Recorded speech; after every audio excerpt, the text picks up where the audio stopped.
ನಟಿ ಮೈತ್ರಿಯಾಗೆ ವಂಚನೆ ಪ್ರಕರಣ ಎರಡನೇ ದಿನವೂ ನಿರಂತರವಾಗಿ ಕಾರ್ತಿಕ್ ಗೌಡ ವಿಚಾರಣೆ. ಹಟ್ಟಿನಗರ ಎಸಿಪಿ ಕಚೇರಿ ಜಂಟಿ ಪೊಲೀಸ್ ಆಯುಕ್ತ ಅಲೋಕ್ ಕುಮಾರ್ ಭೇಟಿ.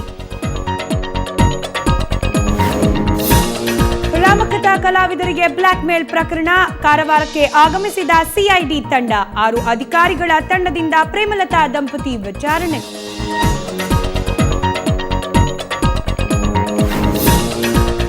ಕರ್ನಾಟಕವನ್ನ ವಿಭಜನೆ ಮಾಡಲೇಬೇಕು, ಬೆಳಗಾವಿ ಪ್ರತ್ಯೇಕ ರಾಜ್ಯವಾಗಬೇಕೆಂಬ ಹೇಳಿಕೆಯಲ್ಲಿ ಬದಲಾವಣೆ ಇಲ್ಲ. ಮತ್ತೆ ಹಳೆ ಚಾಳಿ ಮುಂದುವರಿಸಿದ ಮಾಜಿ ಸಚಿವ ಉಮೇಶ್ ಕತ್ತಿ.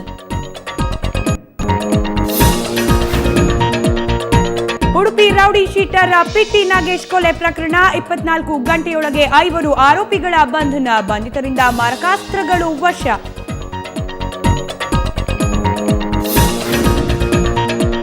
ವೈಎಸ್ಆರ್ ಶಾಸಕಿ ನಟಿ ರೋಜಾ ಮೇಲೆ ಹಲ್ಲೆ. ನಗರಿ ಪಟ್ಟಣದಲ್ಲಿ ಗಂಗಮ್ಮ ಜಾತ್ರೆ ವೇಳೆ ಘಟನೆ. ಟಿಡಿಪಿ ಕಾರ್ಯಕರ್ತರಿಂದ ಹಲ್ಲೆ ಆರೋಪ.